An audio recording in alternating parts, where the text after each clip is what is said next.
मात्र जर आपल्याला शासन व्यवस्था सुरळीत चालवायला हवी असेल तर त्यासाठी सरकार देखील मजबूत आणि भक्कम असणे अत्यंत आवश्यक असते आणि म्हणूनच लोकशाही व्यवस्थेत मतदानाचा हक्क हा अत्यंत महत्त्वाचा अधिकार आहे। जर कोणतेही सरकार आपले काम सुरळीतपणे करत नसेल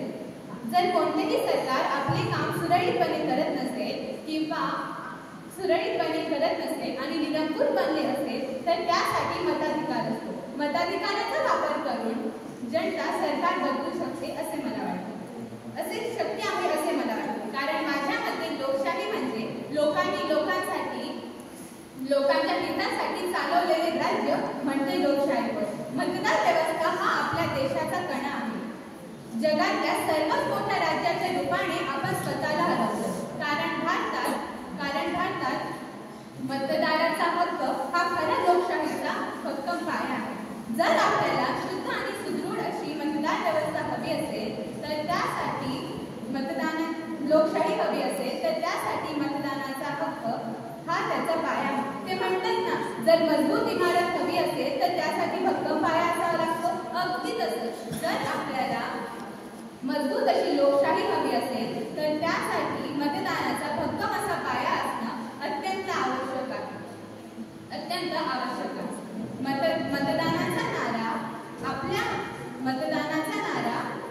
मतदानाचा नारा आपल्या सामर्थ्याबद्दल जनजागृती करण्याचा, आपल्या पसंतीचा पण योग्य असा उमेदवार निवडण्याचा आणि सर्वात महत्त्वाचं म्हणजे आपल्या मागण्या तक्रारी सरकारपर्यंत पोहोचवण्याचा अत्यंत चांगला मार्ग आहे। म्हणून मला असं म्हणावंसं वाटतं, जागरूक मतदार लोकशाहीचा कणा, सर्वसहिष्णुतेचा तोच खरा बाणा, वेळीच याचे महत्त्व जाणा आणि योग्य सरकार आणा। 25 जानेवारी 1950 रोजी निवडणूक आयोगाची स्थापना करण्यात आली। म्हणूनच 25 जानेवारी हा दिवस आपण राष्ट्रीय मतदार दिन म्हणून साजरा करतो। राष्ट्रीय मतदार दिनाच्या दिवशी निवडणूक आयोग सर्व मतदारांना मतदानासाठी प्रेरित आणि प्रोत्साहित करते। एवढेच नव्हे तर आपल्या मतदानाच्या शक्तीची जाणीव देखील निवडणूक आयोग मतदारांना करून देत असतो। म्हणून मला तरी असं वाटतं की राष्ट्रीय मतदार दिवस हा आपल्या देशाचा राष्ट्रीय सण आहे आणि तो आपण सर्वांनी एकत्र मिळून साजरा करावा। भारत माझा देश आहे, माझ्या देशावर माझे प्रेम आहे। माझा देश आणि देश बांधव यांचा पायक होण्याची पात्रता माझ्या अंगी यावी यासाठी मी सदैव प्रयत्न करेन, अशी प्रतिज्ञा लहानपणापासूनच मुलांच्या बालमनावर बिंबवली जाते। तर का जेणेकरून उद्याचा सुजाण नागरिक घडण्यात काही अडथळे येऊ नये। पण मला सांगा, गल्ली ते दिल्लीपर्यंतच्या बातम्या आपल्याला काय सांगतात?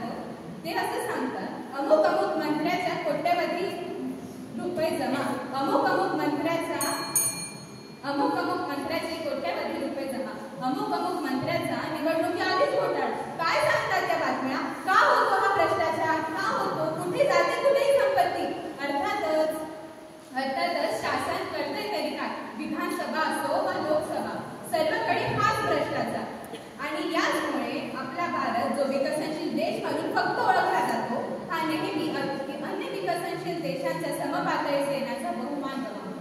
म्हणून आज मी जेव्हा 18 वर्षाची होईल तेव्हा आदर्श आणि सुजाण नागरिक म्हणून शपथ घेते, मी माझे मत कोणतेही प्रबलन अथवा अटींवर विकणार नाही। मी माझ्या देशासाठी नेहमी विकासात्मक धोरण घडवण्याचा सातत्यपूर्ण प्रयत्न करेन आणि शेवटी एवढेच म्हणेन की नागरिकांचा जन्मसिद्ध हक्क आहे मतदान। धन्यवाद।